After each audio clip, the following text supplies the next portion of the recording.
Hi, this is Denise Matthew. I hope you're doing well. I'm here today to talk about the new moon happening on August 27th at 4 degrees Virgo. Overall, this seems like a really nice new moon that is connected to intimacy, bonding. In many ways, we could say being in communion with others. An interesting part of this new moon is that there really isn't any second or sixth line energy. And there's an abundance of fourth and fifth line energy, which speaks to the idea that when we are connecting with other people or being out in the world, that's where our opportunity and our potential for intimacy can occur. This new moon is in complete contrast to the full moon that we experienced earlier in the month. And if you can see, there was a lot of inward or introspective energy, whereas now it's bringing what we learned out into the world. So the time that we were alone, you might have had time to build a foundation, to think about where you wanted to move forward in your life. And now it's about getting out into the world, connecting with different people, and understanding that through people right now, the opportunities that you're looking for can show up. And one of the biggest opportunities might be the connections that you can find, the intimate bonds that you can make, and even a new romance might have the potential to blossom with this new moon. This new moon will be happening in the gate 59, line 5, or the fifth line of the gate 59. And it really talks about this idea of the fifth line energy and how it is the universalization of the energy of the gate, or basically how the world views this energy being expressed in society. And a big theme is love, connections, bonding, romance. And when we're looking at it from the perspective of the fifth line, this is how romance is viewed through the big screen, we could say, where we see these loving relationships blossoming and unfolding before our very eyes. The nice thing about this new moon is that both the sun and the moon are conjunct in the gate 59, line 5, as I said, but they're also an exaltation, which brings the theme and the keywords, the power to use love to break down any barrier, which really speaks to a nice theme of connecting from a place of our heart space.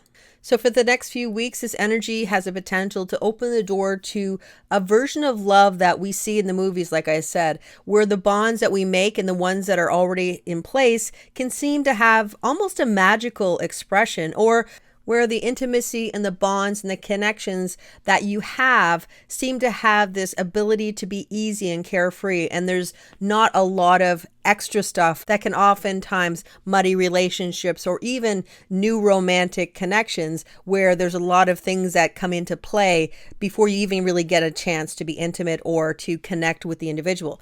Here it's saying you can connect with somebody on a heart-to-heart basis in a way where it's carefree and really about having fun. We could even say that love is in the air. Now, this doesn't have to be a permanent or a long-standing love, but there is a spark that may bring someone into your life or fan the flames of a relationship that you're already in. This could be about having a sexual connection with somebody and enjoying that part of your relationship together, and that being enough for you. Alternatively, this can be about bonds of every kind, from sexual to platonic. It's just easier, and there's not as much baggage and heaviness that can come with relationships. So this is truly this romantic energy that is just about let's enjoy ourselves and not worry about tomorrow, which based on who you are can be a good thing, or maybe that's not what you like at all. The Earth in the opposition, the gate 55, line 5, is called growth. And this brings in the theme of individuality, your authentic self, and always your spirit, because the spirit is connected to the gate 55. It's called the abundance of spirit. And when we talk about abundance of spirit when it comes to the gate 55, there's a lot of different iterations. But what we're talking about in this instance is this ability to be yourself and to bring your individual self to the table and to unabashedly allow people to see exactly who you are and not really worry if they're going to accept you, because you know that as long as you're being authentic, the people that are right for you will accept you for who you are. And those who don't accept you for who you are not your people. This energy also says that to make the right connections and bonds and to be seen and recognized for your authentic self or even your talent, being in the right mood for you so that you feel like you want to socialize, that you feel you want to get out there and meet new people and connect and be intimate, is important to align and honor where you are in the moment. We could say that in many ways, this particular new moon is encouraging you to listen to what you want to do, the feelings that you have within you, and to go out and socialize when it feels right for you. And if you don't feel like doing it, then stay home and wait for the opportunity when you feel like you want to do it. And that's when you can have the connections that really are going to build on the intimacy that is the theme within this new moon. With Mercury in the gate 46, line 4 impact, it's an odd gate because usually the fifth line is considered the exalted or the exemplified energy. But in this case, with this particular gate, it's actually the line 4 that is the most exalted. So it's a beautiful line that talks about being in the right place at the right time to be recognized and to be seen for what you can offer to the world and to quickly rise and gain influence in the field. So we have this ability to have intimate connections, carefree romance, and having fun and going to the movies, or just having a lot of relaxed time with somebody who really feels good to be with. And we also have this ability to be seen for something that you've been honing along, and suddenly you're looked at in a way where people go, yeah, you have the talent and we want you to be part of our team, or whatever that is. So this is plugging away with what you do and suddenly being in the right place at the right time and having that magical moment where things just kind of light up and you start to have the momentum to move in the direction and gain the influence that maybe you've always wanted. And Mars in the gate 20, line 5, realism.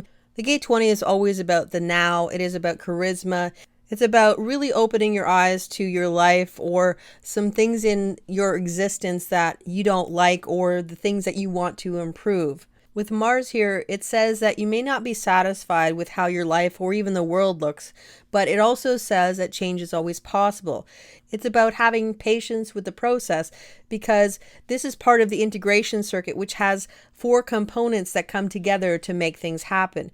So eventually all the pieces to the puzzle come together to bring the energy and the opportunities that you need to create the world that you want to see for yourself. This truly is about divine timing, opening the door to something new that you want to have in your world. And interestingly, we also visit a theme from earlier in the month as well, where the sun was in the gate 4, line 1, pleasure, and now we have Venus in the gate 4, line 1. And it's the same energy, and it's reminding us that when the timing is right, and only when it's right, can something that we've always wanted for a long time blossom and bloom. And if you're willing to wait for the universe to show its hand and to not force the timing and try and make it your way, serendipity and sometimes something that you didn't even know you were looking for can show up in your trajectory.